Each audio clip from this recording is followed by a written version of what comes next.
Untuk meningkatkan kualitas pendidikan, maka pemerintah menelurkan program Dana BOS, yaitu Dana Bantuan Operasional Sekolah, termasuk di Kabupaten Buleleng. Nah, untuk mengetahui bagaimana pemanfaatannya, bagaimana penggunaan dana BOS itu, maka kami akan berbincang-bincang dengan Kepala Dinas Pendidikan Pemuda dan Olahraga Kabupaten Buleleng bersama stakeholder lainnya. Ayo ikuti percakapan kami dalam program Bincang-Bincang Santai dengan Bos.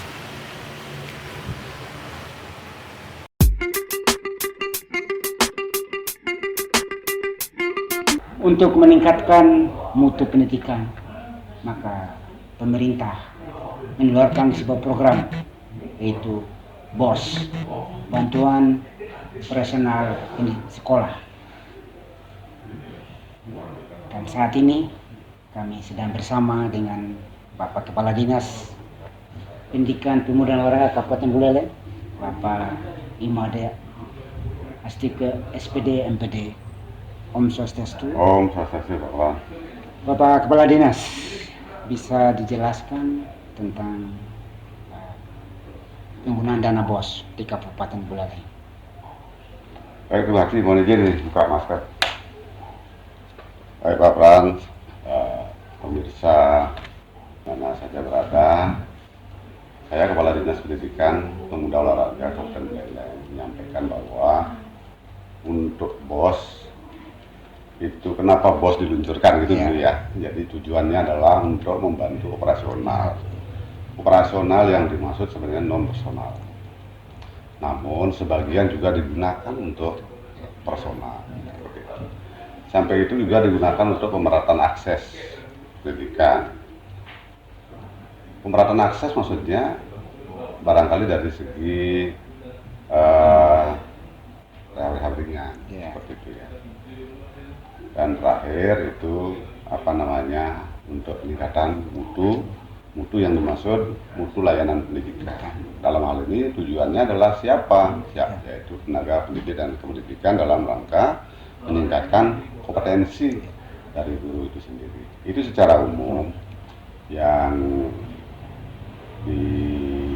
tujuan daripada dana BOS itu diluncurkan. Kemudian dana BOS itu sifatnya ada 5. Ya, yang pertama itu fleksibel.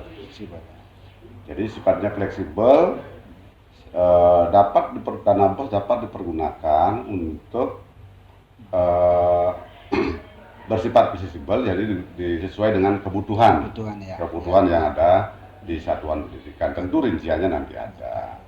Rincian detailnya tentu semua nanti yang akan dimanfaatkan atau yang dimanfaatkan oleh sekolah itu ya tidak harus tertuang detail di petunjuk teknis. Nah, acuannya adalah Permendikbud nomor 9 tahun 2021. Yang kedua adalah efisien. Ya. Efisien dari segi pemanfaatan dananya. Kemudian efektif. Yang kemudian transparan. Terakhir baru akuntabel. Nah, jadi yang dimaksud efisien itu artinya bagaimana mereka menuangkan di dalam RKS satuan pendidikan itu biar tidak ada yang double pengadaan. Efektif, jadi yang memang harus dilakukan di sekolah ya, ataupun yang perlu dilakukan tatap muka saat ini bisa dilakukan dengan video conference. Jadi lebih efektif untuk dilakukan. Transparan, seluruh RKS harus diumumkan.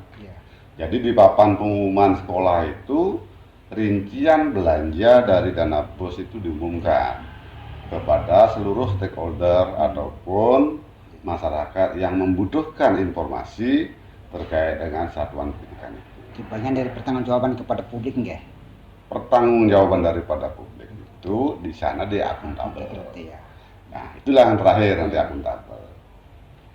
Ada beberapa poin yang nanti bisa digunakan.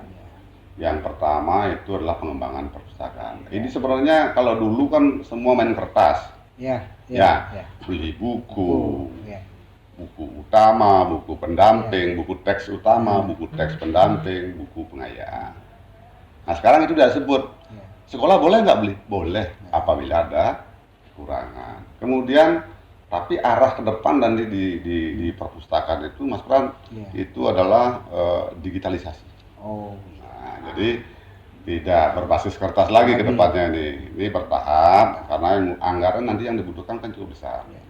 Ya, pemerintah melalui pemerintah daerah juga mengupayakan untuk mendorong digitalisasi itu, yaitu di pengembangan perpustakaan mulai nanti di pembelajaran. Nah saat ini dana BOS sifatnya memang sangat fleksibel sekali digunakan. Ya, nanti ada hal-hal penting yang perlu disampaikan di dalam rangka bagaimana memanfaatkan dana BOS di masa pandemi.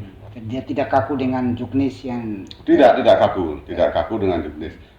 Sifatnya kan fleksibel. Fleksibel.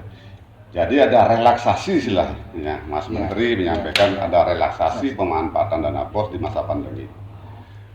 Kemudian yang kedua itu peningkatan kompetensi gurunya, menunjang proses ekstrakurikuler. Nah ekstrakurikuler walau di masa pandemi tidak ada, sebenarnya ada. Kan pada saat di PJJ itu guru dapat juga memantau kegiatan itu. Nah yang paling penting saya sampaikan di situ adalah honorar. Nah ini lagi banyak yang nanya-nanya nih. Honorarium guru sebagaimana persyaratan ini kan honorarium tenaga pendidik dan kependidikan. Jadi untuk khusus untuk honor guru itu yang penting dia terdaftar Dapodik. Nah, jadi tidak perlu ditanyakan kapan cut off-nya, kapan bisa dibayarkan. Yang terpenting guru ini masuk Dapodik. Entah bulan Januari, Februari, Maret, karena kan di wilayah masing-masing daerah itu berbeda. Di Buleleng itu hampir setiap bulan itu ada guru yang pensiun. Nah, kalau tidak ada yang masuk mengajar di sana, lantas siapa yang memberikan proses pembelajaran kepada muridnya? Jadi guru bisa masuk di sana di bulan Februari, bulan Januari sesuai dengan kebutuhan di sana. Dan saat itu juga diinput di Dapodiknya, yang terpenting dia masuk Dapodik, maka honor yang bersangkutan dapat dibayarkan sesuai dengan ketentuan peraturan undang-undangan yang berlaku. Maksudnya, karena BOS ini juga masuk di daerah, dilakukan pencatatan, tentu duduk juga dengan peraturan yang ada di daerah sesuai dengan pedoman pengelolaan keuangan daerah. Jadi standar honorisasinya berapa? Untuk diketahui, untuk di Buleleng sekarang 60.000 per jam. 60.000 per jam. Jadi kalau guru mengajar 24 jam, nanti pembayarannya adalah 60 kali 24. Jadi kurang lebih 1,44 seperti itu ya.